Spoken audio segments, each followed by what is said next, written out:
Trichy SRM ஹோட்டலுக்கான குத்தகை காலம் முடிவடைந்ததை அடுத்து சுற்றுலா கழக வளர்ச்சித்துறை அதிகாரிகள் ஹோட்டலை கையகப்படுத்த வந்தனர். ஆனால் நிலத்திற்கான குத்தகையை மேலும் 10 ஆண்டுகளுக்கு நீட்டிக்க கோரி எஸ்ஆர்எம் நிறுவனம் வழக்கு தொடர்ந்திருக்கும் நிலையில் அந்த வழக்கின் உத்தரவுக்காக அதிகாரிகள் காத்திருக்கின்றனர். கூடுதல் தகவல்களை செய்தியாளர் கதிரவன் வழங்க கேட்கலாம். வணக்கம் கதிரவன், விவரங்கள். வணக்கம் சுபா. திருச்சி மாநகர் டிவிஎஸ் ரோட் அருகே உள்ள ரேஸ்கோர்ஸ் சாலையில் எஸ்ஆர்எம் ஹோட்டல் இயங்கி வருகிறது. இந்த ஹோட்டலில் 100க்கும் மேற்பட்ட அறைகள், 8 விழா அரங்குகள், நீச்சல் குளம், உடற்பயிற்சி கூடம் ஆகியவை அமைக்கப்பட்டுள்ளது. எஸ்ஆர்எம் ஹோட்டலில் 150க்கும் மேற்பட்ட பணியாளர்கள் பணிபுரிந்து வருகின்றனர். இந்திய ஜனநாயக கட்சியின் நிறுவனர் பாரிவேந்தர் எஸ்ஆர்எம் ஹோட்டல் நிறுவனத்தின் உரிமையாளராக உள்ளார். இந்த ஹோட்டலில் கட்டியுள்ள இடம் தமிழ்நாடு சுற்றுலா வளர்ச்சி கழகத்துறைக்கு சொந்தமான இடமாகும். 1995ஆம் ஆண்டு எஸ்ஆர்எம் ஹோட்டல் கட்டுவதற்கு குத்தகைக்கு விடப்பட்டுள்ளது. 30 ஆண்டுகால குத்தகைக்கு எஸ்ஆர்எம் நிறுவனம் எடுத்துள்ளனர். குத்தகை காலம் நேற்றுடன் முடிவடைந்த நிலையில் நேற்று வந்த சுற்றுலாத்துறை அதிகாரிகள் ஹோட்டலை தங்களிடம் ஒப்படைக்குமாறு நோட்டீஸ் கொடுத்துள்ளனர். அவசரமாக இந்த நடவடிக்கை எடுப்பதாக ஹோட்டல் நிர்வாகத்தினர் எதிர்ப்பு தெரிவித்தனர்.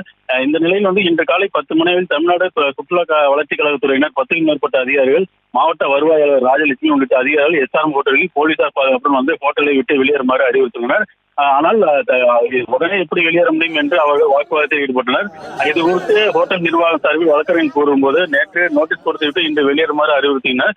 நீதிமன்றத்தில் வழக்கு தொடுத்துள்ளோம். அதை மீறி தற்போது வெளியேற சொல்வது கண்டிக்கத்தக்கது என்றும், ஆளுங்கட்சியின் தூண்டுதலால் தான் இது போன்ற நடவடிக்கை என்றும் 10 வருட காலத்தை நீடிக்க வேண்டும் என கோரிக்கை வைத்துள்ளனர். அதே போல அவசர ஹோட்டலை கையகப்படுத்தும் முயற்சி சுற்றுலாத்துறை அதிகாரிகள் ஈடுபட்டு வருவதாக குற்றம் சாட்டினர்.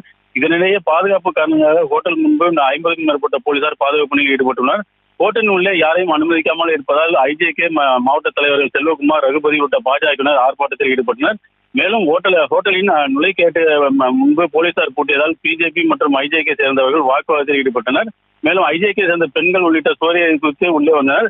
இந்த நிலையில் எஸ்ஆர்எம் நிறுவனம் நீதிமன்றத்தில் எஸ்ஆர்எம் ஹோட்டலில் குத்தகை 10 ஆண்டுகள் நீடிக்க வேண்டும் என்றும், தங்களை வெளியேற சொன்னால் கால அவகாசம் வேண்டும் என்றும் வழக்கு தொடுத்திருந்த நிலையில் இன்று மதியம் 3 மணிக்கு மேல் தீர்ப்பு வர உள்ளது. இதனால் அதிகாரிகள் நீதிமன்ற தீர்ப்பை எதிர்பார்த்தும் எஸ்ஆர்எம் ஹோட்டலில் அசையும் சொத்துக்கள், அசையா சொத்துக்களை கணக்கெடுக்கும் பணியிலும் ஈடுபட்டு வருகின்றனர். மேலும் அங்கு பணிபுரியும் பணியாளர்களின் விவரங்களை குறித்தும் சேகரித்து வருகின்றனர்.